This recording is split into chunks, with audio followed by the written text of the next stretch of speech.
त्यांना भरपूर ज्ञान आहे, त्याबरोबर गायकीचा अंग आहे त्यांच्याबरोबर. ते उत्तम प्रवचनकार आहेत, कीर्तनकार आहेत आणि हरिभक्त परायणाचे भाऊसाहेब पाटील महाराज शिकवीन असून त्यांच्या मार्गदर्शनाखाली त्यांनी काही पाठ जे काही प्रस्थानत्रयी असेल, ज्ञानेश्वरी असेल, भगवद्गीता असेल, उपनिषद असेल, त्याचं श्रवण सुद्धा त्यांच्या गुरुमुखात घडलेलं आहे. तर त्यांचंही मी विशेष असं कौतुक करतो की त्यांना हे सगळं अध्यात्म ज्ञान श्रवण करण्यास मिळालं आणि त्यांनी त्याचा उपयोग चांगल्या पद्धतीने केलेला आहे. आपला प्रपंच सांभाळलं ते आपल्याला जेवढं शक्य आहे तेवढं जे परमार्थामध्ये योगदान देता येते तेवढं ते देत असतात आणि अगदी निरपेक्षपणे निस्वार्थपणे त्यांनी ही सेवा करत असतात. तर त्यांनी आता आपला प्रवचनाचा वेळ होता 5 ते 6, पण आता 5:30 वाजून गेले, 5 वाजून 40 मिनिटं झाले, 6 वाजून 40 मिनिटं, आपल्याला 1 तास आपल्याला चिंतन ऐकायचं आहे. तर सर्वांनी आपल्या मनाची कान करून त्याची वाणी श्रवण करायची. विनंती करतो महाराजांना की त्यांनी आपली प्रवचन सेवा सुरू करावी. पुंडलिक वरदे हरी विठ्ठल श्री ज्ञानदेव तुकाराम. ज्ञानेशो भगवान विष्णु निवृत्तिर्भगवान हरः. सोपानो भगवान ब्रह्मा मुक्ताख्यात ब्रह्मचित्कला. ब्रह्मानंदम परम सुखदम केवलम ज्ञानमूर्तिम द्वंद्वातीतं गगन सदृशं तत्वमस्यादिलक्ष्यम्. एकं नित्यं विमलमचलं सर्वधी साक्षीभूतं भावातीतं त्रिगुणरहितं सद्गुरुं तं नमामि. तैसा हृदयामध्ये मी रामो असता सर्व सुखाचा आराम. की भ्रांतासी कामो विषयावर. अच्छा, प्रवचन रूपी सेवेचं औचित्य सर्वांना माहिती आहे. सद्गुरूंची 27वी पुण्यतिथी आणि आईंची जयंती या निमित्त आजचा असलेला हा कार्यक्रम. अशा ठिकाणी प्रवचन सेवा करायचं, बोलायचं म्हणजे अगदी द्विधा मनस्थिती आहे. ऐकायला बसणारे सामान्य नाहीत. जे समोर उपस्थित आहेत ते फक्त हल्ली ज्ञान बोलणारे पोपट भरपूर आहेत, पण जे खऱ्या अर्थानं ज्ञान जगलेली लोक आहेत अशी लोक समोर आहेत. अशा लोकांच्या समोर बोलताना एखाद्या वेळेस थोडं दडपण तरी येतं, पण काय त्यावेळेतच असाच मनात विचार येऊन जातो, आईच्या मांडीवर शी करायला जसं काय लहान बाळाला काय परवानगी मागायची गरज नाही, तसं एखाद्या वेळेस एखादा अपसिद्धांत झाला तरी ते आपल्याला सांभाळून घेणार आहेत. त्यामुळे त्यांच्या ठिकाणी जर चुका करायच्या नाही तर करायच्या कुठं. आजची ज्यांची पुण्यतिथी ते सद्गुरू निरंजननाथ महाराज. असे महात्मे या जगतामध्ये अवतरित होत असतात. त्यांच्या अवताराचं उद्दिष्ट काय असतं? आपल्या सर्वांना जागं करणं. आपण झोपलेलो आहे. अज्ञानाच्या अहंकारामध्ये झोपलेलो आहे. वरवर बघितलं तर आपण जागे दिसतो, पण आपली जागेपणा कुठं आहे? आपण कुठं जागा आहे? लात मारीन तिथं पाणी काढीन. देहात्मबुद्धीच्या ठिकाणी जागा आहे. मी देह संबंधी पसारा माझा या ठिकाणी आपण जागा आहे. पण हे संत आपल्याला उठवण्यासाठी आले आहेत. उठा जागे व्हारे आता, स्मरण करा पंढरीनाथा, उत्तिष्ठ जागृता. इथं येण्याचं त्यांचं प्रयोजन हेच आहे, आपल्याला जागं करणं. अज्ञानाच्या अंधकारातनं जागं करणं हेच त्यांचं उद्दिष्ट असतं. आपल्याला आपल्या ठिकाणी असणाऱ्या बंधांची जाणीव करून देणारे ते असते. आपल्या ठिकाणी असणाऱ्या अज्ञानाची जाणीव करून देणारे ते जर आले नसते इथं तर आपण अजून स्वैर वागलो असतो. ना आपल्याला शास्त्राचं बंधन ना कुणाचं बंधन, आपण अजून स्वैराचारानं वागलो असतो. गुरुजी एक दृष्टांत द्यायचे. एकाच्या पायाला करट उठलं, गुडघ्याला करट उठलं, एवढं मोठं गाव कामगार पाटील, त्याच्या पायाला करट उठलं. आता करटाचे एक विशिष्ट गुण आहे, ते अवघड जाग्यालाच उठतं विशेषतः. जो तो यायचा त्या करटावरनं हात फिरवायचा, म्हणायचा. असं करट आजपर्यंत आम्ही कधी बघितलं नाही. एवढं मोठं करट कधी बघितलं नाही. प्रत्येक जण यायचा, त्याला गोंजारायचा, निघून जायचा. बातमी अशी आजूबाजूच्या गावांना सगळीकडे पोचली. प्रत्येक जण यायचा, गोंजारायचा. असं करट आम्ही आजपर्यंत कधी बघितलं नाही. बातमी पसरता पसरता आमदारापर्यंत पोचली. आजूबाजूच्या गावचे लोक यायला लागले. आमदार पण आले. आमदारांनी पण करटावरनं हात फिरवला. आमदार पण म्हणाले, असा करट आमच्या मतदारसंघात आजपर्यंत कधी कुणाला झाला नाही. आमदार पण हात फिरवून गेले. एवढ्या सगळ्यांनी त्या करटावरनं हात फिरवला, पण ते करटाचं दुखणं काय बरं झालं नाही. ते ठसठसणं बरं झालं नाही. ते जर ठसठसायचं, दुखायचं जर कमी व्हायचं झालं असेल तर त्याच्यावरनं गोंजारून त्याला चालणार नाही. त्यातला भोसकून कोणतरी त्यातली घाण बाहेर काढावी लागेल. आणि ते घाण काढायचे काम करतात त्यांना संत म्हणावे. जे घाण काढतात त्यांना शास्त्र म्हणावं. तुमच्या ठिकाणी असणाऱ्या अज्ञानाची जाणीव तुम्हाला करून देतात. ते तुमच्या ठिकाणी असणाऱ्या बंधाची जाणीव करून देतात. कुठला बंध आहे आपल्या ठिकाणी? आपल्या ठिकाणी असणारा बंध म्हणजे संसार बंध. संसारती ती संसार, ज्याच्यामध्ये नित्य परिवर्तन आहे, ज्याच्यामध्ये नित्य बदल घडतो तो संसार. पण त्या बद्धतेची आपल्याला जाणीव पण नाही. बघा, रोगाचं, दारिद्र्याचं दुःख असेल, काही वर्षामध्ये, एखाद्या जन्मामध्ये भोगून संपवता येईल. पाप पुण्याचं दुःख आहे, ते काही जन्मामध्ये किंवा एखाद्या कल्पामध्ये तरी भोगून संपवता येईल. पण हे जन्म मरणाचं दुःख अनादी कालापासून चालत आलेलं आहे. पुनरपी जननम पुनरपी मरणम पुनरपी जननी जठरे शयनम, हे संसार आहे. परत परत जन्माला यायचं, परत परत मरायचं, परत परत जन्माला, हे जे चक्र चालू आहे याचं नाव आहे संसार. हा संसारच जीवाच्या सगळ्या दुःखाला कारण आहे. जन्मताना दुःख, मरताना दुःख, मध्ये पण दुःखच. काय सांगू गर्भीची यातना, जन्मताना काय अवस्था आहे, काय सांगू गर्भीची यातना. मज भोगिता नारायणा, मांस मळमूत्र जाणा, तुझं क्षणक्षणा ध्यात असे. जन्मतानाची अवस्था इतकी वाईट असते त्या लहान बाळाची. गर्भवती स्त्रीला सांगतात, जास्त काही तिखट खाऊ नको, जास्त गरम खाऊ नको, कारण त्या वेदना सगळ्या मुलाला सहन करायला लागतात. ते मूल आत विनंती करत असते, नाकी तोंडी कृमी किडे विष्ठा मूत्र चहूकडे, गर्भवतीचे कष्ट गाडे कवना पुढे सांगावे. त्या पोटामध्ये मूल विनंती करतं देवाला, या गर्भातनं एकदा मला बाहेर काढ देवा, या यातनेतनं एकदा बाहेर काढ. एकदा बाहेर आलो आयुष्यभर तुझं भजन करेन. याचना करत असते देवाकड. मग बालपण गेले, तारुण्य दशे, विषय व्यथा, विषयाच्या चिंतनात, भोगामध्ये आणि गाढवासारखं कुटुंबाचा भार वाहण्यातच आयुष्य निघून जातं. आणि मरताना मग काय? मग चालता प्रयाण काळी, असता न दिसती जवळी, मृत्तिके मृत्तिका कवळी, एकले मेळी संचिताशी. ही मरतानाची अवस्था आहे. त्या यमाला करुणा नावाचा भाव नाही. यमाला जर करुणा असती तर तुम्ही सगळेजण त्याला विनंती करून 250-300 वर्ष निवांत जगलो असतो आपण. पण तो करुणा नावाचा भाव नाही त्याला. एखाद्या ओढाळ जनावर जसं पिकामध्ये घुसल्यावर त्याला जसं मारून उचलून बाहेर काढतात त्या पिकातनं, तसं ते यमाचे किंकर जीवात्मा सुद्धा देहाला सोडायला तयार नसतो. नाही त्या यमाची करुणा, बाहेर काढिता कोडी प्राणा, ओढाळ सापडे जे धान्या, चोर यातना धरी देतो. त्या यमाला करुणा नावाचा भाव नाही. एखादं ओढाळ जनावर जसं बाहेर पेटतात तसं जीवात्म्याला बाहेर काढून 21,000 विंचू चावल्यावर जेवढा वेदना होतात तेवढ्या वेदना म्हणे प्राण बाहेर जाताना होत असतात. पण आम्हाला कधी त्याचं भय वाटलं नाही. ना जन्माचं भय आहे, ना मृत्यूचं भय आहे. आपण आपल्या मस्तीत जगालोय. भय वाटावं आणि मग वाटावं, काय मी उद्धार पावेन, काय कृपा करेल नारायण. या जन्म मरणाच्या चक्रातनं कधी मी बाहेर पडेन, अशी अंतकरणामध्ये तळमळ वाटावी. त्यावेळी कुठंतरी परमार्थाचं एक पाऊल पडत असतं आपलं. जोपर्यंत हा अनुताप होत नाही तोपर्यंत एकही पाऊल आपलं पडलेलं नाही. त्यावेळी मग या परमार्थातनं ज्यावेळी आपल्याला बाहेर पडायची, या संसार चक्रातनं बाहेर पडायची आपल्याला इच्छा होत असते, त्यावेळी मग विचार होतो, या जन्म मरण रूपी संसाराला कारण काय?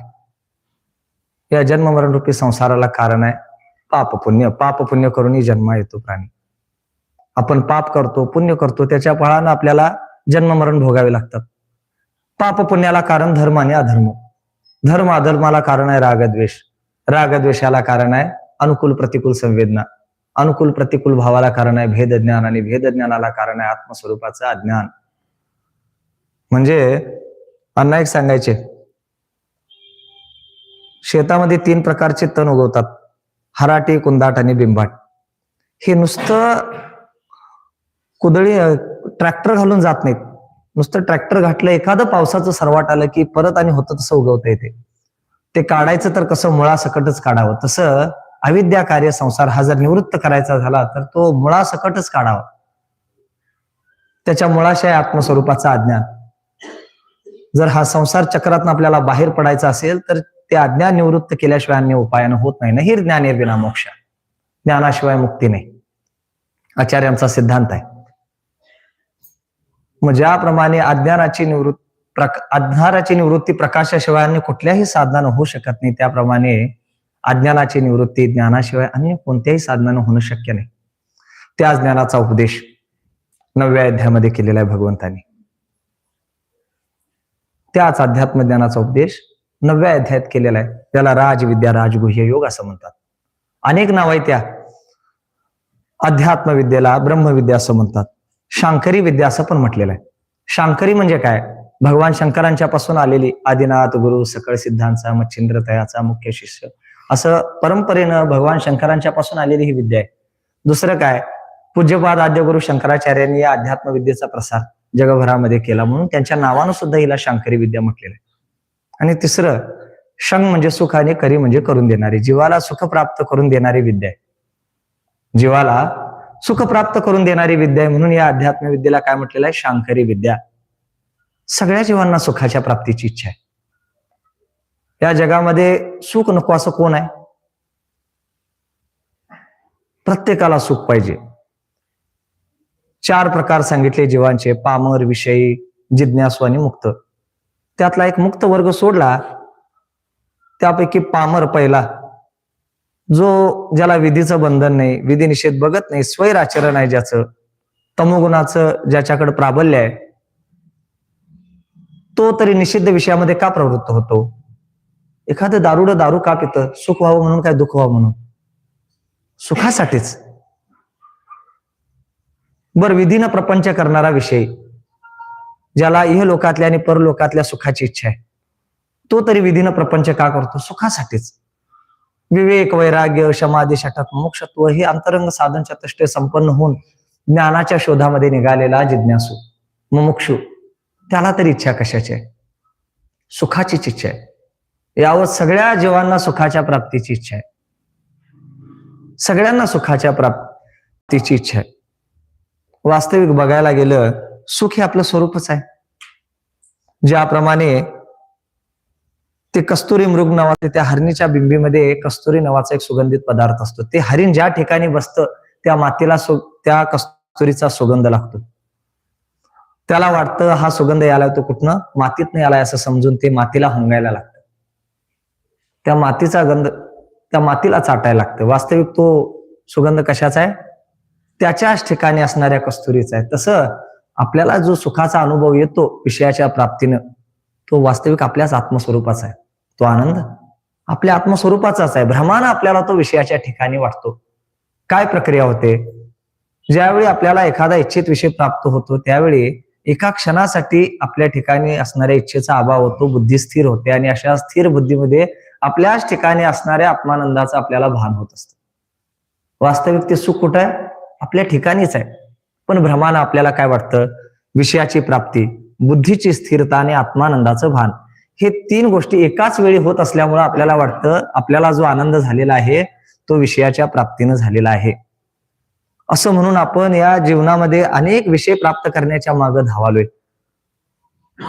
सर्व सुखाची आशा जन्म गेला, क्षण एक मुक्ती यत्न नाही केला. विषयामध्ये सुख आहे, विषयामध्ये सुख आहे असं समजून आपण विषयांची प्राप्ती करण्यासाठी सर्व आयुष्य वाया घालवत आहे. वास्तविक जे सुख आपल्याला नित्य प्राप्त आहे, एखादा अप्राप्त वस्तूच्या प्राप्तीसाठी प्रयत्न करेल तर मान्य करू आपण, पण प्राप्तच वस्तू असणाऱ्या, जी वस्तू आपल्याला नित्य प्राप्तच आहे, अशा प्राप्त वस्तूच्या प्राप्तीसाठी जर संपूर्ण आयुष्य घालवत असेल तर किती मोठी शोकांतिका आहे, किती मोठी शोकांतिका आहे. हा माणसासारखा जन्म आपण जर त्या प्राप्त असणाऱ्या सुखाच्याच प्राप्तीसाठी घालवत असलो तर ही शोकांतिका आहे. ह्या शोकांतिकेची कारण मीमांसा करणारी योग आहे. तैसा हृदयामध्ये मी राम असता सर्व सुखाचा आराम, की भ्रांता सिकामो विषयावरी. तैसा. आता इथं माऊलीने इथं ज्ञानेश्वरीमध्ये एक ठेवण काय आहे, जिथं जिथं तैसा असा शब्द आला की तो सिद्धांत आहे आणि त्याच्यावर काहीतरी दृष्टांत असतात ते त्या सिद्धांताला अनुसरून असतात. तैसा म्हटलं की सिद्धांत. आता या ओवीमध्ये माऊलींनी सिद्धांत सांगितले. तैसा त्याप्रमाणे हृदयामध्ये मी राम आहे, तसा तो राम मी तुमच्या हृदयामध्ये आहे. असता सर्व सुखाचं विश्रांती स्थान आहे. पण काय भ्रांताशी कामो विषयावरी, भ्रांत मनुष्याला सुखासाठी विषयांची इच्छा होत असते.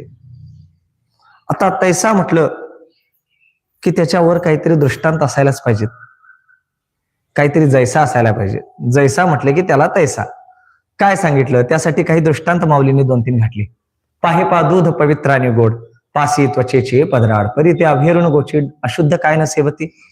बघ बाबा अर्जुना, दूध पवित्र आहे, गोड आहे. ते गायीच्या स्तनामध्ये असणारं दूध ते पवित्र आहे, गोड आहे. त्या स्तनाला चिकटलेला गोचिड ते दूध कधीही पित नाही. ते काय पित असतं? रक्त पिण्यामध्ये संतुष्ट आहे. का? कारण त्या स्तनामध्ये असणाऱ्या दुधाचं त्याला ज्ञानच नाही. त्या गोचिडामध्ये आणि त्या दुधामध्ये असणारा एक पातळ थर, ते एक आवरण आहे, जे आवरण त्याला त्या दुधापासून दुधाचं ज्ञान होऊ देत नाही. तसं आपल्या ठिकाणी पण एक पातळ पडदा आहे. आपल्या आत्मानंदाचं भान अनुभव घेण्यामध्ये आपल्याला जे दूर करतो आपल्याला, असा एक पातळ पडदा आहे. त्याच्यामुळे आपल्याला त्या आत्मानंदाचं आपल्या ठिकाणी असणारे ज्ञान नाही. दुसरा दृष्टांत माऊलींनी सांगितला. का कमलकंदाने दरदुरी नांदनो केकची घरी, परी पराग सेविजे भ्रमरी राची खरुचीवरी. बेडूक आणि कमळाचा कंद या दोघांचं राहण्याचं ठिकाण, मुक्काम पोस्ट, तालुका, जिल्हा सगळे एकच आहे. कुठं? चिखल. दोघे एकाच ठिकाणी राहतात. पण जवळ असणार त्या बेडकाला जवळ असलेल्या कमळामध्ये असणाऱ्या परागाचं ज्ञान नसल्यामुळं ते चिखलच खातं. लांबून येणारा भुंगा त्यातलं पराग खाऊन जातो.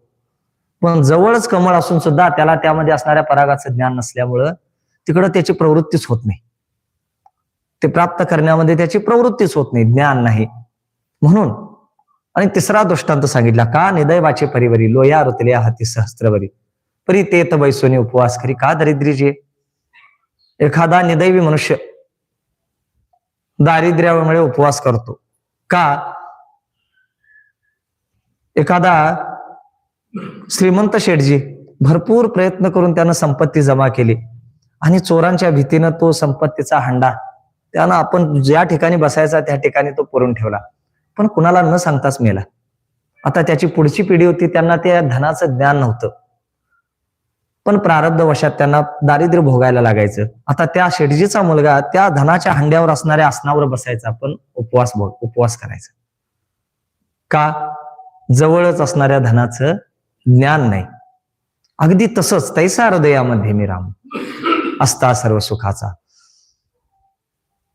या दृष्टांताप्रमाणे तसेच ते राम, तो आनंद आपल्या ठिकाणी नित्य आपल्याला प्राप्तच आहे. पण आपण भ्रमानं विषयांच्या पाठी लागलेलो आहे, विषयांची कामना करत आहे.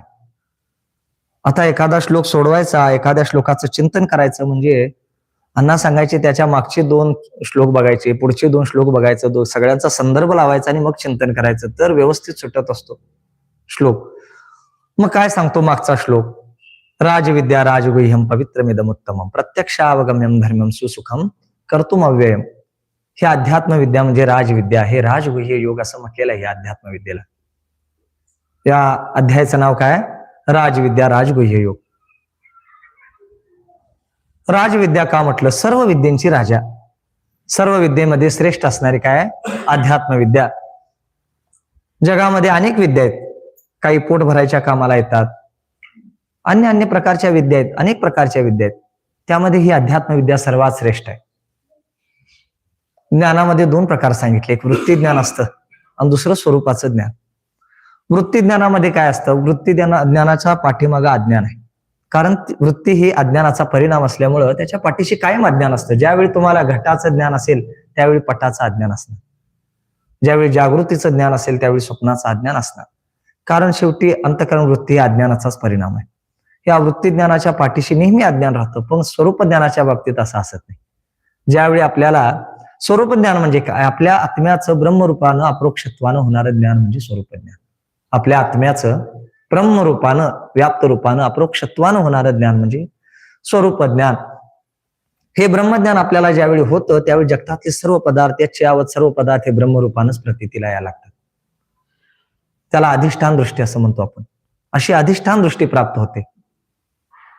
एक असते अध्यस्त दृष्टी, जी नामरूपात्मक प्रकृतीचं कार्य बघते, आणि दुसरी असते ती अधिष्ठान दृष्टी. विष्णू सहस्त्रनामामध्ये एक श्लोक सांगितला, ओम शांताकारम भुजंगशयनम पद्मनाभम सुरेशम विश्वाधारम गगन सदृशम शुभांग. भगवान विष्णूंना एक उपमा दिली, काय? विश्वाधारम. किती सुंदर शब्द आहे, विश्वाला आधार. विश्वाला आधार.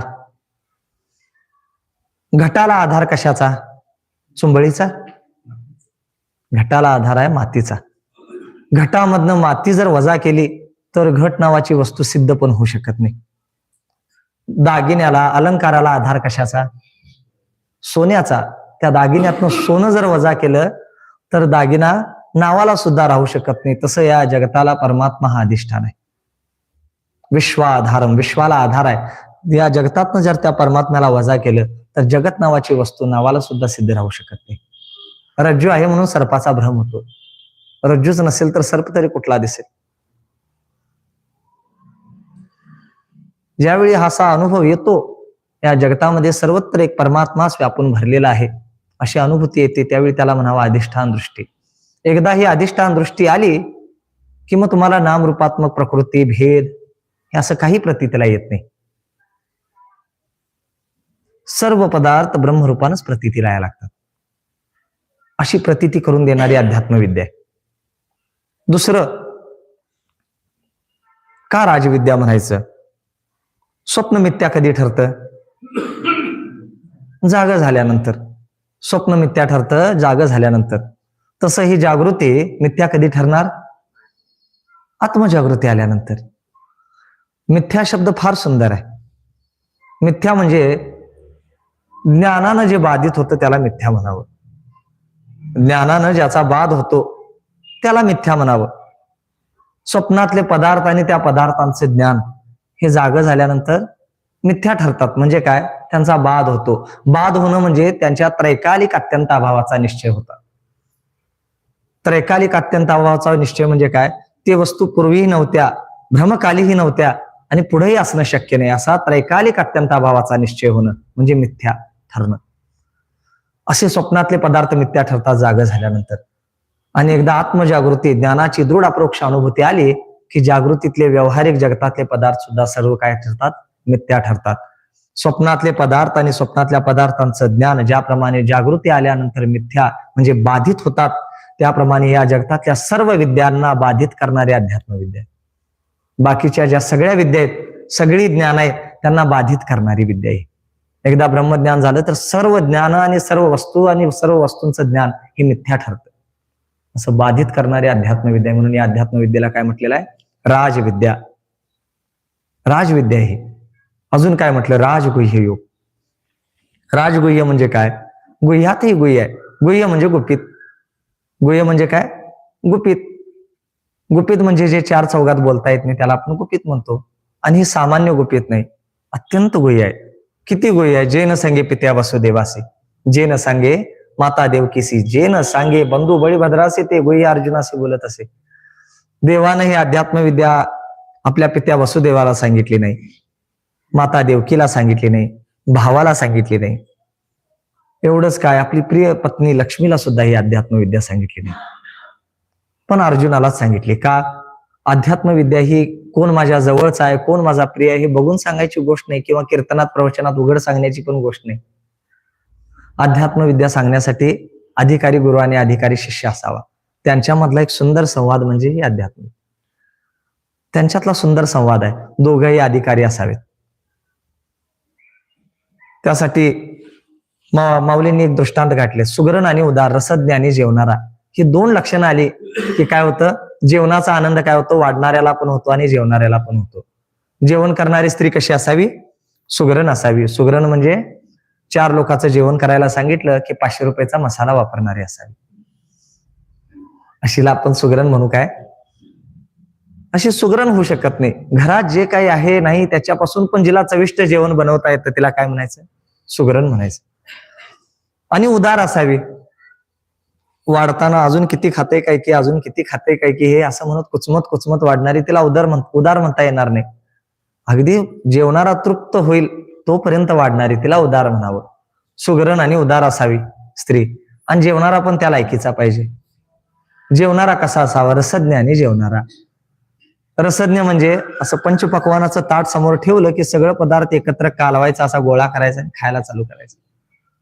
असं जर करायला लागला तर त्याला रसज्ञ म्हणता येणार नाही. रसज्ञ म्हणजे चवीनं खाणारा. लोणचं कधी खावावं, गोड कधी खावावं, भाजी कधी खावावी याचं ज्ञान, प्रत्येक चवीनं पदार्थ खातो त्याला रसज्ञ म्हणावं. आणि जेवणारा म्हणजे अगदी पोट भरून जेवणारा. ही लक्षणं जर एकत्र आली, सुगरण आणि उदार, रसज्ञ आणि जेवणारा, ही एकत्र आली लक्षणं, तर आनंद वाढणाऱ्याला पण होतो आणि जेवणाऱ्याला पण होतो. तसं अधिकारी गुरु आणि अधिकारी शिष्य ही जर एकत्र आली तर तो अध्यात्म विद्येचा जो आनंद आहे तो गुरुलाही होत असतो आणि शिष्याला पण होत असतो. अधिकाराचे गुरु असावे आणि अधिकाराचे शिष्य असावेत. आपल्या या भारत भूमीमध्ये अधिकारी गुरु शोधणं फार कठीण नाही. अगदी प्रत्येक 5-10 किलोमीटरला तुम्हाला एक साधू बघायला मिळेल. अशी पवित्र भूमी आहे, तपोभूमी आहे. इथं वैराग्य या मातीचंच आहे. त्या मातीमध्ये ऋषीमुनींनी केलेल्या तपाचे संस्कार आहेत, देवांचे अवतार आहेत. इथं सर्वांच्या पदस्पर्शानं पावन झालेली भूमी आहे. त्यामुळे इथं सद्गुरू शोधणं फार कठीण नाही, पण सत्शिष्य मिळणंच कठीण आहे. अधिकारी शिष्य मिळणं कठीण आहे इथं फार. शिष्याची लक्षणं सांगताना काय सांगितलं? शिष्य कसा असावा? त्यानं पूर्व साधनेनं मल विक्षेपादी दोषांची निवृत्ती केलेली असावी. मल म्हणजे पाप आणि पापाची वासना ही त्यानं आपल्या साधनेनं निवृत्त केलेली असावी. निष्काम कर्म, त्यासाठी साधना सांगितली. निष्काम कर्म म्हणजे थोडक्यात काय? सेवा करणं. सेवा करणं, निष्काम सेवा करणं. आपण सत्कर्म करतो पण कसं? 21 रुपयाची पावती फाडली तरी पण 21 जणांना बोलून दाखवतो, असं आपलं सत्कर्म असतं. असं नाही. निष्काम सेवा कशी असावी? माऊली सांगतात आपण केलेलं सत्कर्म झाकावं. एखाद्या वेळेस पाप आपलं उघडं करा, त्या पापाचा परिहार द्या. मी तवानात अपराधी, कर्महीन, मतिमंद बुद्धी, तुझ मी आठवली नाही कधी, वाचे कृपानिधी माय बापा, देवा मी चांडाळ असं परिहार द्या तुमच्या पापाचा. पण सत्कर्म हे आहे झाकून ठेवायचं. सत्कर्म किती झाकावं त्यासाठी काही दृष्टांत सांगितले माऊलींनी. एखादा शेतकरी शेतात पेरताना दाणं ते उघड्यावर पडू नये म्हणून जेवढ्या काळजीपूर्वक त्याच्यावर माती झाकतो तेवढ्या काळजीपूर्वक आपण केलेल्या सत्कर्म झाकावं. नवीन लग्न झालेली मुलगी जेवढ्या काळजीपूर्वक आपलं अंग झाकत असते तेवढ्या काळजीपूर्वक आपण केलेलं सत्कर्म झाकावं. अजून काय सांगतात माऊली? एखादी वेश्या अनेक सौंदर्य प्रसाधनं वापरून जेवढ्या काळजीपूर्वक आपलं वय लपवायचा प्रयत्न करत असते तेवढ्या काळजीपूर्वक आपण केलेलं सत्कर्म झाकावं. हे माऊलींचा दृष्टांत आहे. निष्काम कर्म करावं, सेवा करावी. ना प्रसिद्धीची अपेक्षा, ना कौतुकाची अपेक्षा, कसल्याही अपेक्षेशिवाय सेवा करावी. त्यानं काय होतं? मलदोषाची निवृत्ती होते. दुसरा विक्षेप दोष. विक्षेप म्हणजे बुद्धीची चंचलता. आपलं बुद्धी चंचल आहे, आपलं मन स्थिर राहत नाही. आपलंच काय, महात्म्यांचं पण मन त्यांना फसवतं.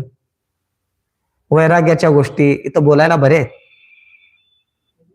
पण 60,000 वर्ष तप केलेले विश्वामित्र ऋषी, प्रतिसृष्टी निर्माण करण्याचं सामर्थ्य होतं. त्यांची जर हे मन फसगत करत असेल तर आपण काय आहे? आपल्या कुठं 4 वाऱ्या 4 सप्ते कुठं लागायचे त्यांच्या पुढं? त्यामुळे हे मन चंचल असणं स्वाभाविक आहे, पण त्याच्या स्थिरतेसाठी प्रयत्न करावा. प्रयत्नानं ते मन स्थिर होतं. प्रयत्नानं त्याला अभ्यासानं स्थिर करावं. त्याच्यासाठी साधना सांगितली, निष्काम उपासना किंवा भगवंताचं नामस्मरण. त्या साधनेनं ते मन स्थिर करावं. आणि मग तिसरा जो दोष आहे तो घेऊन मग सद्गुरूंच्याकडे जावावं. तुम्ही कुठल्या गुरुकडे जाऊन जर माझा मल आणि विक्षेप एवढा दूर करा म्हणून सांगितला तर काही उपयोग होणार नाही. फक्त आवरण नावाचा दोष आहे तेवढंच सद्गुरू दूर करतात. त्याच्या आधी तुमच्या ठिकाणी काही अंतरंग साधन चतुष्टय असे सांगितले ते असावी लागतात. ते आहेत विवेक, वैराग्य, समाधी, षटक आणि मुमुक्षत्व. भांडवल हे असलं पाहिजे. साधं बाजारला जरी चाललो आपण तरी भांडवल आपल्याला असलं पाहिजे आपल्याकडं. अगदी ब्रँडेड एखादी नायकीची किंवा आदिदासची जर पिशवी घेऊन आपण बाजारात गेलो, दिवसभर पाहिजे वाटतं ते खरेदी केलं, तिथनं घेतलं, जे दिसल ते घेतलं. पैसे विचारल्यावर नाही माझ्याकडे पैसे नाहीत, मग कसं द्यायचं?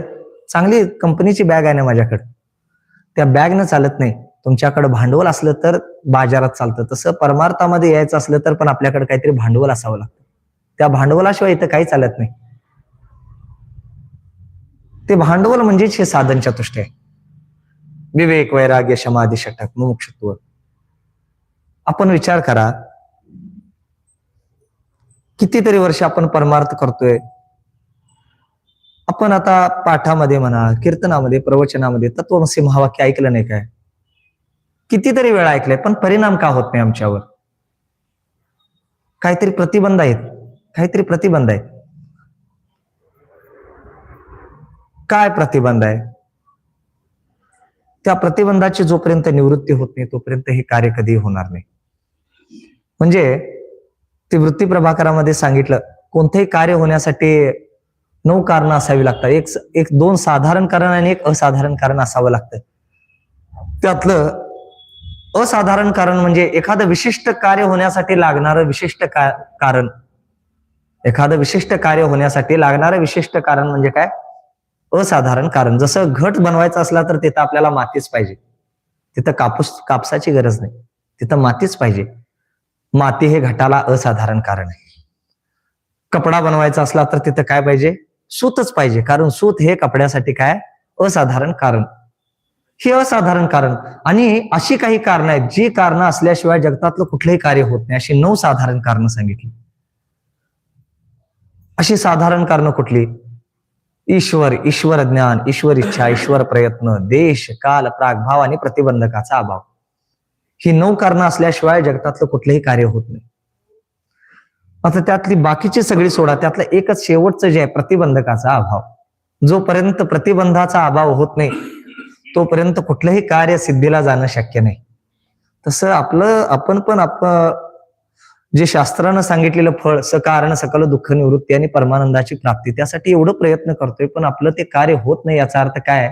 काहीतरी प्रतिबंध आहे. त्या प्रतिबंधाची जोपर्यंत निवृत्ती होणार नाही तोपर्यंत ते कार्य सिद्धीला जाणार नाही. काय प्रतिबंध आहेत मग? विषयासक्ती आणि देहात्मबुद्धी.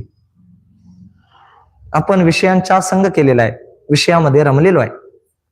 आपले अंतकरण, आपली वृत्ती विषय, शब्द, स्पर्श, रूप, रस, गंध या पंच विषयामध्ये रमलेली आहे. जोपर्यंत या विषयांच्या आतनं आपण ती वृत्ती बाहेर काढत नाही तोपर्यंत ते फळ आपल्याला मिळणं, स्वप्नातही मिळणं शक्य नाही. आणि काय? देहात्मबुद्धी. आपण धरून ठेवले. ते एक उदाहरण सांगितलं. माकडाला घड्यामध्ये पकडण्यासाठी काय करतात? घड्यामध्ये फुटाणं घालून ठेवतात आणि ते फुटाणं घ्यायसाठी माकड हात आत घालते. आणि आता ती मूठ फुगली, फुटाणं पकडल्यावर मूठ फुगली, ते आता हात त्याचा बाहेर येत नाही. त्याला वाटतंय मला कुणीतरी धरले, मला कुणीतरी धरले. कुणी धरले त्याला? कुणीही धरलेलं नाही. आता त्या माकडाला जर सुटायचं असलं तर काय करावं लागेल? जे धरलंय ते सोडावं लागेल. तसं या माकडाला जरी सुटायचं असेल तरी जे धरले तेच सोडावं लागेल. काय धरलंय? विषयांच्या वासना धरल्या, देहात्मबुद्धीला धरून ठेवलंय. संसार बंध करत नाही, आपणच बंधन आपल्या भोवत्यान करून ठेवले. आपणच संसारानं आपल्याला पकडलेलं नाही. संसार जड आहे, तो पकडणं शक्य नाही. आपण त्या संसाराला पकडलंय. ज्यानं पकडलंय त्यानंच सोडावा, ज्यानं पकडलंय त्यानंच सोडावा. भ्रमानं आपण स्वतःला बद्ध समजावलोय, भ्रमानं बद्ध समजावलोय. एक ओवी सांगितली, दृष्टांत आहे 8व्या अध्यायामध्ये. काय सांगितलं? कोणी एक भ्रमलेपणी मी चोरीला ऐसा म्हणे. त्यात एक दृष्टांत सांगितला माऊलीने. नवरा बायको दोघं राहायचे. नवरा जरा अर्धवट होता, कायम घरातच बसून असायचा, कधी बाहेरच जायचा नाही. बाहेर जा म्हणून सांगितलं तरी मला कोणतरी चोरलं तर, मला कोणतरी चोरलं तर, मला कोणतरी चोरलं असं त्याला वाटायचं. हा कायम घरातच. आता याला सारखं घरात बघून आजूबाजूच्या घरच्या बायका सगळ्या, शेजारच्या बायका सगळ्या चर्चा करायला लागल्या, हे बाहेर का पडत नाही, याला काय आजार आहे काय? आता ते त्याच्या बायकोच्या कानावर आलं. आता जो देवाची निंदा ऐकून शांत बसतो तो भक्त असत नाही. जो आपल्या गुरुची निंदा ऐकून शांत बसतो तो शिष्य असू शकत नाही. तसं जी आपल्या पतीची निंदा ऐकून शांत राहते ती पतिव्रता स्त्री असू शकत नाही. त्या बायकोला बरं वाटलं नाही ते ऐकून. ती आपल्या पतीजवळ आली. काय म्हणाली, अहो आजूबाजूचे लोक जरा चर्चा करालेत, तुम्ही घरातनं बाहेर का पडत नाही? आज एक काम करा, आज बाजारला मी जात नाही, तुम्ही जा बाजारला. हा, तुम्ही जा बाजारला. ते म्हणालं, नाही मला कोणतरी चोरलं तर, मला कोणतरी चोरलं तर. तुम्हाला कोण चोरणार नाही, एक काम करूया म्हणाले. त्याने एक काळा धागा घेतला आणि त्याच्या पायाच्या अंगठ्यामध्ये तो काळा धागा बांधला. आता समजून घ्या म्हणाले, हा धागा जोपर्यंत तुमच्या पायात आहे तोपर्यंत तुम्ही आहे असं समजा. तुम्ही आहे का नाही? ह्या धाग्यात बांधले की नाही तुम्हाला? आहे तुम्ही. त्या धाग्याकडे लक्ष देत ते गेलं. होय मी आहे, मी आहे, मी आहे, मी आहे. त्या धाग्याकडे ध्यान देत गेले ते. बाजारात गेलं, बाजार केला. तिथं बाजूला जरा गल्लीत तिथं गर्दी दिसली त्याला. काय चाललंय म्हणून तरी बघायला म्हणून गेलं. तिथं सापाचा खेळ चाललेला, गारुड्याचा सापाचा खेळ चाललेला. खेळ बघायला गेले तिथं. गारुड्यानं टोपली उघडली आणि त्यातनं साप होता तो सोळ मारून बाहेर पडला. तो शिरला लोकांच्यात. आता साप शिरल्यावर लोक काय शांत बसतील? लोक सगळी धावपळ करायला लागली. कुणाचा तरी पाय त्याच्या पायावर पडला आणि जो बांधलेला दोरा होता तो तुटला. त्यानं बघितलं माझ्या पायातला दोरा तुटला. ते गल्लीत बसूनच रडायला लागलं, चौकात बसून. मला कोण चोरलं, मला कोण चोरलं म्हणून रडायला लागलं. आता एखाद्या वेळेस एखादी स्त्री रडायला लागली तर समजून घेतात लोक, कारण निसर्गानं त्यांना दिलेली एक देणगी आहे रडणं म्हणजे. कारण कुणाचं पण मड बघावं आणि त्यांनी रडावं हे एवढं सहसा सोपं नाही. आमच्या घरात जरी कोणतरी मेलं तरी रडण्यासाठी आम्हाला प्रयत्न करायला लागतात. लोकांच्या लाजेसाठी तर रडू यावं म्हणून प्रयत्न करायला लागतात आपल्याला. पण त्यांचं तसं नाही. कोण पण मरू दे गावातला, रडू येणार. स्त्री रडाली तर ठीक आहे, पण हा एवढा असा धडधाकट पुरुष गल्लीत चौकात रडत बसलाय म्हटल्यावर सगळ्यांना आश्चर्य वाटलं. लोक सगळे गोळा झाली, काय झालं काय झालं म्हणत. त्यातच त्याच्या गल्लीतला जवळच्या घरातलाच एकटा होता. तो म्हणाला, ही केस मला माहित आहे म्हणाला, ह्याला मी घेऊन जातो, तुम्ही काय काळजी करू नका. तो घेऊन आला घराकडं आणि बायकोला सांगितलं, हा असं असं झालं आणि मला चोरलं म्हणून रडत बसलाय. रडत बसलाय म्हणून सांगितलं. बायको म्हणाली, काय झालं? तू बांधलेली धागा तुटला बघ, मला कोणतरी चोरलं बघ म्हणाल. बायको पण हिचे गुण ओळखूनच होती, हिची लक्षणं बायकोला पण माहिती होती, म्हणून तिनं आधीच थोडा धागा शिल्लक ठेवलेला. तो धाग्याचा तुकडा घेतला, तिनं पायात बांधला. बघा तुम्ही आहे की नाही तुम्ही बघा. त्यानं आता त्या धाग्याकडे बघितलं. होय मी आहे म्हणून त्याच्या दुःखाची निवृत्ती झाली. आता ते रडायचं शांत झाले. का झालं असं? वास्तविक धागा बांधण्याच्या पूर्वी ते होतं का नाही? होतं. त्या धाग्यावर त्याचे अस्तित्व नाही. तो मूळचा आहेच. फक्त सद्गुरू तो धागा बांधतात तुमच्या पायात. तुम्हाला तो धागा, तो बोधाचा बोध देतात तुम्हाला. तत्वमसी, ते तू आहेस, ते तू आहेस. त्या धाग्याकडं, त्या बोधाकडे ध्यान ठेवणं आपलं लक्ष आहे, कर्तव्य आहे. ते ध्यान एकदा हटलं तर मग या संसाराचं दुःख तुम्हाला भोगायलाच लागणार, रडत बसायलाच लागणार. फक्त त्या आत्मस्वरूपाच्या ठिकाणी असणाऱ्या त्या मीची कायम भान ठेवायचं. बंधन म्हणजे तरी काय? सा तो अस्मिन परम प्रेमरूपा म्हणून ज्या परमात्म्याचं वर्णन केले, तो परमात्मा आपल्याला नित्य अपरोक्षच आहे. नेहमी अप्रोक्ष, आपल्या नेहमी प्रत्यक्षच आहे तो परमात्मा. तो आपल्याला नित्य अपरोक्ष असून सुद्धा त्याच्यापासून आपण विमुख होऊन बाह्य पदार्थांकडे बघालोय. हेच बंधन आहे, एवढंच बंधन आहे. हेच बंधनाचं कारण पण आहे आणि हेच बंधनाचं स्वरूप आहे. फक्त आत वळून त्या परमात्म्याकडे बघण्याचं ध्यान देण्याची गरज आहे, एवढंच गरज आहे. फक्त तुम्हाला मुक्त करायची गरज नाहीच आहे. वास्तविक बघायला गेलं तर तुम्ही मुक्तच आहे मूळचं.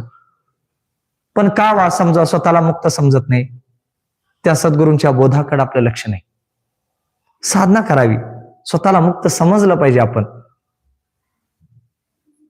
परिणाम आमच्यावर का होत नाही? कारण आपल्या ठिकाणी त्या ज्ञानाचा परिणाम होण्यामुळे. म्हणजे बघा कसं, एखादा रोज 1 लिटर दूध पितोय पण दिसायला असा काडी पहिलवान आहे, याचा अर्थ काय? ते दूध त्याच्यावर परिणाम करत नाही. आता त्या दुधाचा जर त्याच्यावर परिणाम व्हायचा झाला तर काय पाहिजे? त्याला व्यायामाची जोड द्यायला पाहिजे.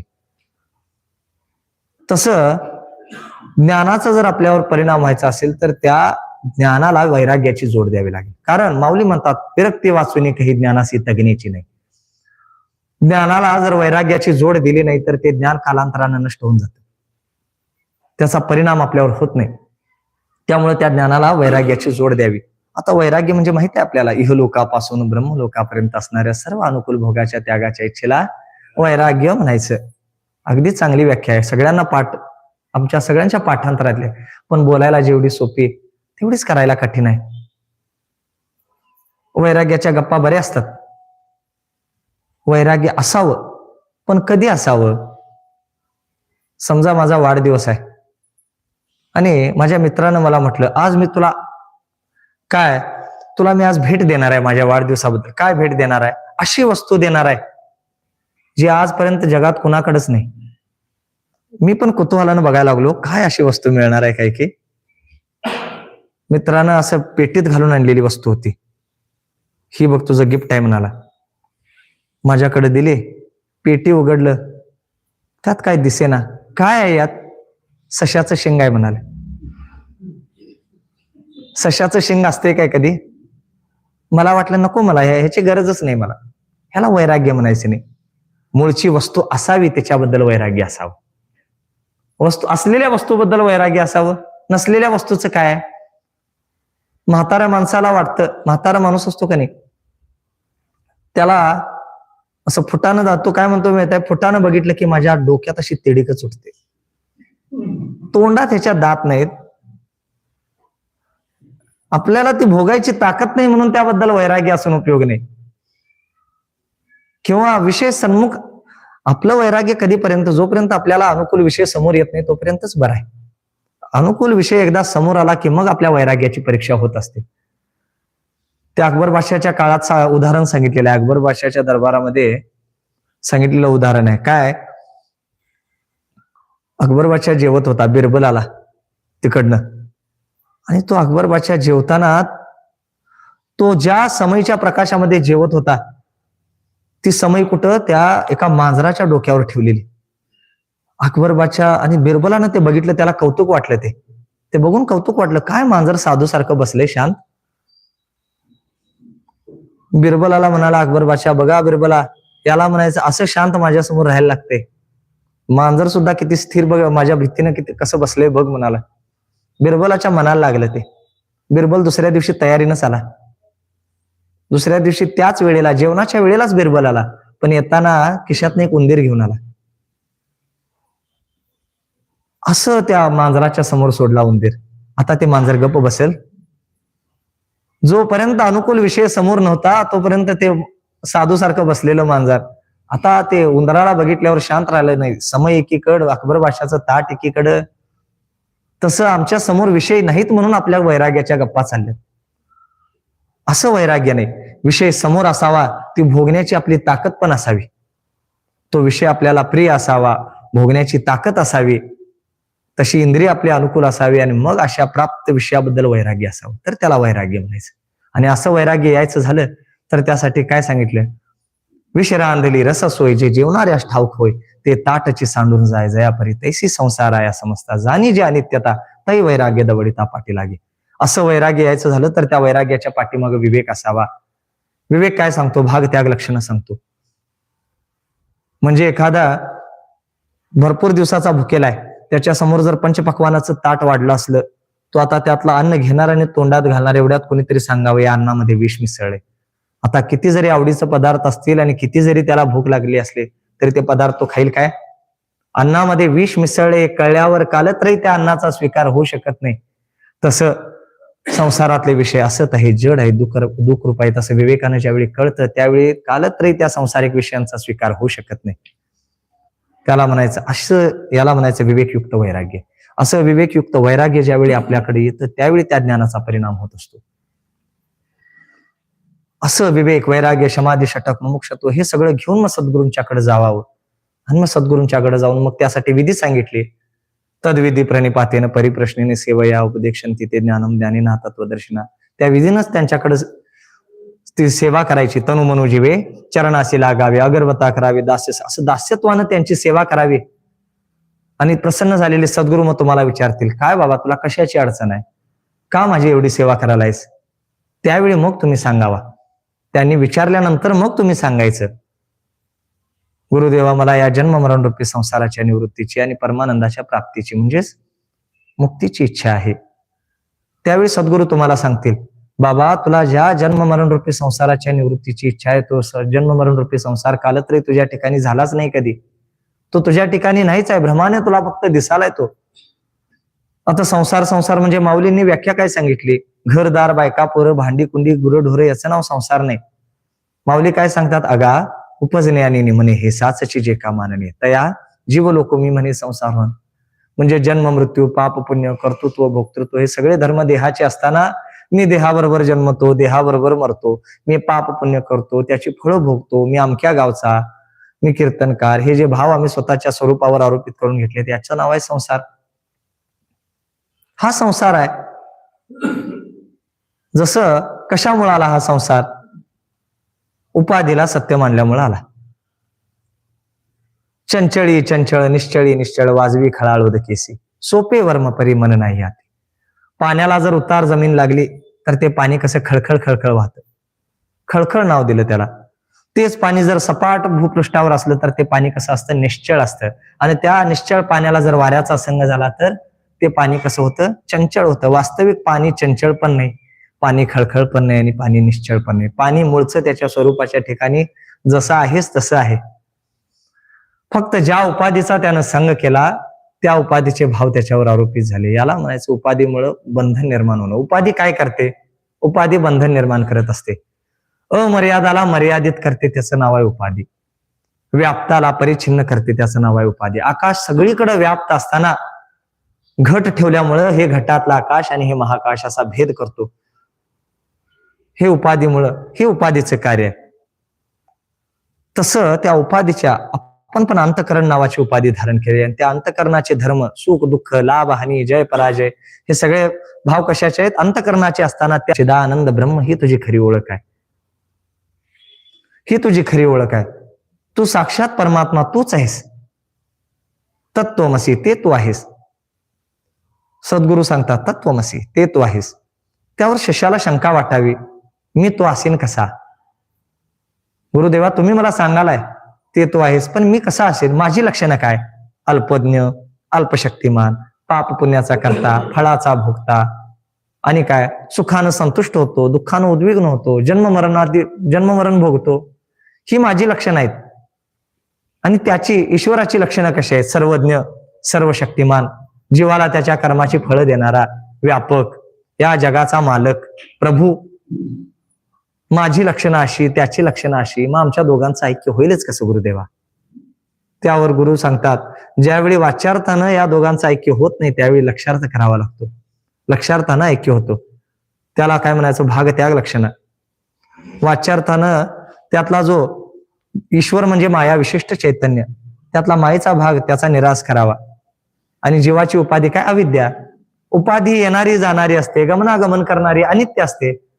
आता उपाधी जर दूर केली तर दोघातलं चैतन्य, अविद्या विशिष्ट चैतन्यच आणि माया विशिष्ट चैतन्य, दोघातलं चैतन्य एकच आहेत. आणि ते सच्चिदानंद ब्रह्म चैतन्य तेच या जगाला अधिष्ठान आहे असं ज्यावेळी निश्चय होतो, नाही नाही मीच या जगाला अधिष्ठान आहे असा ज्यावेळी निश्चय होतो त्यावेळी मग अनुभूती काय येते?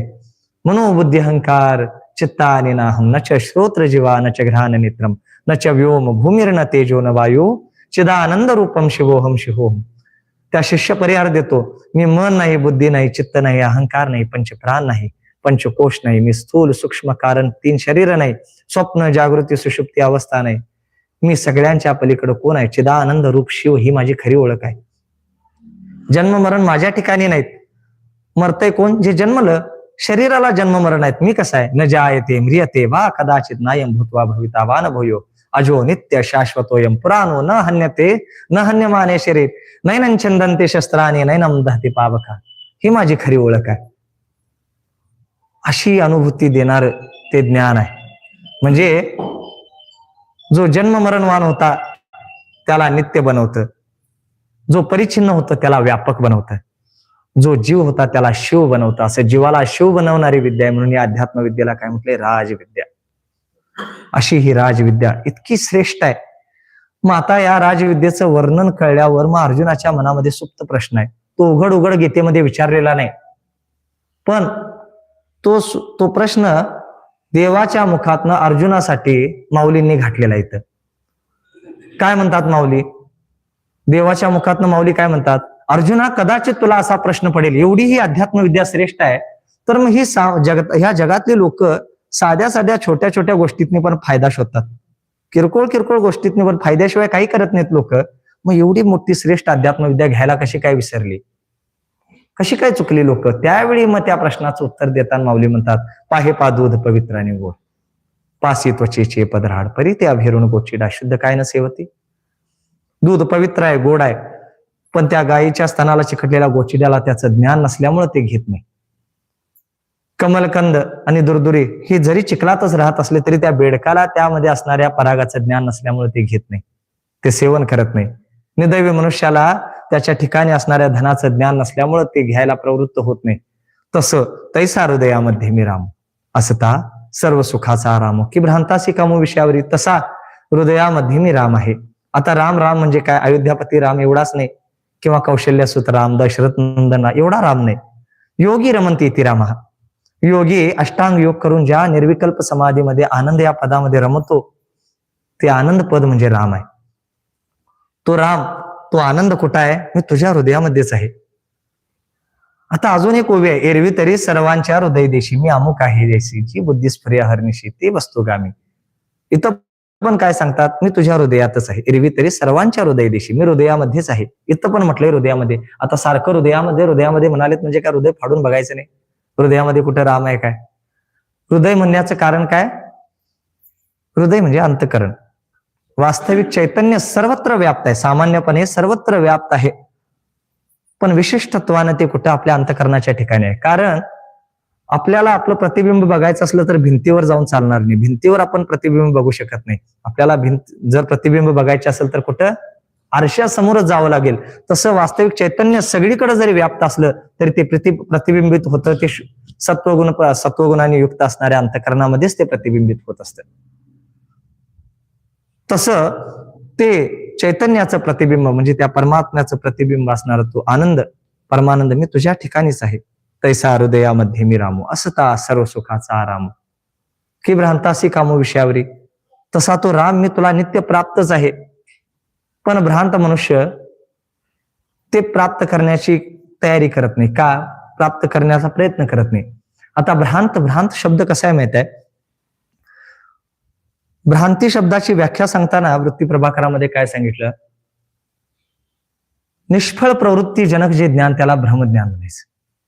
ज्या ज्ञानानं निष्फळ प्रवृत्ती होते त्याला भ्रांती ज्ञान म्हणावं. म्हणजे एखाद्याला लांब कुठंतरी दूर चमकणारा एखादं काहीतरी वस्तू दिसावी, वाळूमध्ये लांब चमकणारी वस्तू दिसावी, त्याला वाटलं तिथं एखादा चांदीचा रुपया पडला असाल कदाचित, म्हणून तो चकचकालाय. म्हणून त्याला काय वाटलं? ते जाऊन आपण घ्यावं. पहिल्यांदा ज्ञान झालं, ज्ञान झाल्यानंतर त्याच्या प्राप्तीची इच्छा झाली आणि आता त्या प्राप्तीसाठी प्रयत्न चालू झाले. ज्ञान, इच्छा आणि प्रयत्न. आता ती चकचकणारी वस्तू बघून त्या प्राप्तीची इच्छा झाली आणि त्याच्यासाठी तो प्रवृत्त होऊन तिथपर्यंत चालत गेला. तिथं जाऊन चालत जाऊन जवळ जाऊन तिथं बघितलं तर ते काय निघालं? शिंपलं.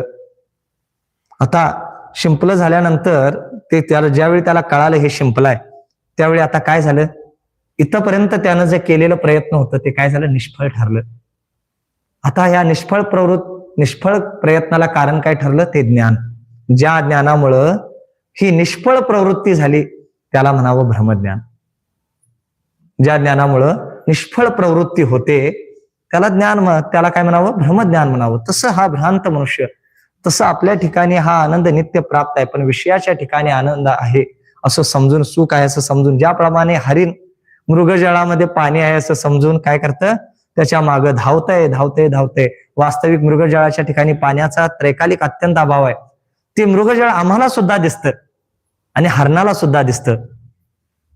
आम्हाला पण दिसतं का नाही? रस्त्यानं गाडी घेऊन जाताना लांब चकचकणारं पाणी दिसतं का नाही? पाणी दिसलं म्हणून कोण आपण घागर घेऊन त्याच्या लगेच भरायला जात नाही ते पाणी. का? कारण त्यामध्ये पाणी नाही असा निश्चय आपला. पण ते ज्ञान त्या हरणाला नसल्यामुळं ते त्या पाण्याच्या पाठी लागून लागून लागून उर फोडून मरत. त्याचं ते प्रयत्न निष्फळ होतात. तसं हे संसारातले भ्रांत जीव विषयांच्या मध्ये सुख बुद्धी ठेवून विषयांच्या मध्ये सुख आहे असं भ्रमानं समजून त्या विषयांच्या प्राप्तीसाठी हे आयुष्य घालवत आहे. वास्तविक विषयांच्या मध्ये सुख कधीच नाही. अनेक युक्तींनी सिद्ध करून दाखवलं विषयामध्ये सुख नाही. विषयी सुख आहे हे बोलणे सारखेची नव्हे म्हणतात माऊली. विषयामध्ये सुख असेलच कसं? बघा, समजा एखाद्याला एखादी भाजीकालाच ती भाजी खाल्ल्यावर सुख व्हायला पाहिजे. जर त्या भाजीमध्येच खरोखर सुख असेल तर प्रत्येकालाच भाजी खाल्ल्यावर सुख वाटायला पाहिजे. पण तसं असत नाही. एखाद्याला आवडत पण नसेल, किळस पण वाटत असेल, याचा अर्थ त्या भाजीमध्ये सुख नाही, विषयात सुख नसतंच. बरं, एखाद्या वेळेला काय होतं, आपल्याला चहा आवडत असेल, एखाद्याला चहा आवडतो, चहा पिलं की सुख होतं. म्हणून काय करावं, एक कप चहा प्यावा. आता एक कप चहा पिल्यावर काय वाटतं, आनंद वाटतो, सुख वाटतो. मग 2 कप चहा पिल्यावर पण सुख वाढायला पाहिजे. किटलीभर चहा पिल्यानंतर तरी सुख अजून वाढायला पाहिजे. पण तसं होतं काय? तसं होत नाही. जसं जसं तो चहा जास्त पित जाऊ तसं तसं त्या चहाची किळस यायला लागते आणि नंतर ओकार यायला लागते नंतर त्या चहाबद्दल. का? कारण त्यामध्ये कधीच सुख नव्हतं. सुख नव्हतंच मुळात कधी त्याच्या पाठीमागं. विषयामध्ये सुख असतच नाही, फक्त भ्रमानं आपण समजतो. त्यासाठी एक प्रसिद्ध दृष्टांत आहे आपल्याकडं. कुत्र्याचा दृष्टांत आहे प्रसिद्ध, सर्वांना माहित असलेला दृष्टांत आहे. तशीच आपली अवस्था आहे.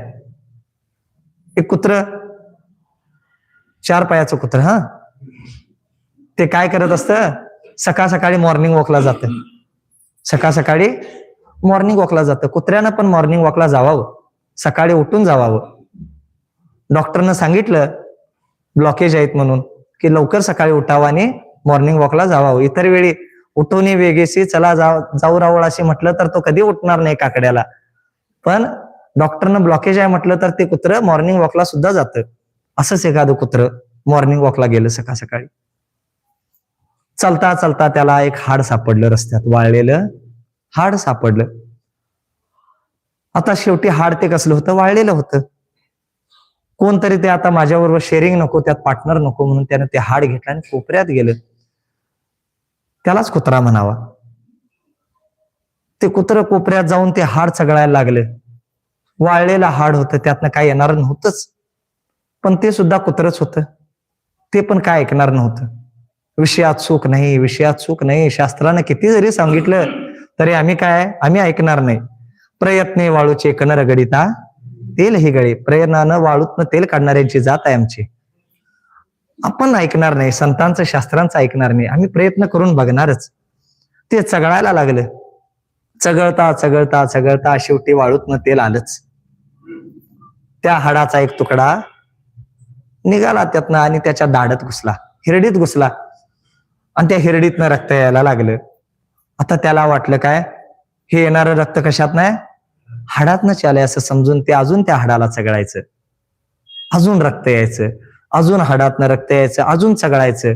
वास्तविक ते रक्त त्याच असून सुद्धा भ्रमानं त्याला काय वाटलं, ते हाडातनं आलंय असं समजून ते अजून चगळालंय. तसंच आपल्याला विषयाच्या प्राप्तीतनं होणारा जो सुख आहे ते वास्तविक आपल्याला नित्य प्राप्तच आहे. फक्त एका क्षणापुरती आपली बुद्धी स्थिर होते आणि आपल्याच ठिकाणी असणाऱ्या आत्मानंदाचं भान आपल्याला होतं. एवढंच आहे फक्त. त्या आत्मानंदाची ओळख करून घेणं हे मानवी जीवनाची कृतार्थता आहे. विषयामध्ये रमणं ही मानवी जीवनाची कृतार्थता नाही. विषयामध्ये कोण प्राणी पण रमतात, त्यांचं काय एवढं. प्रपंचामध्ये रमणं म्हणजे काय फार मोठा पुरुषार्थ नाही.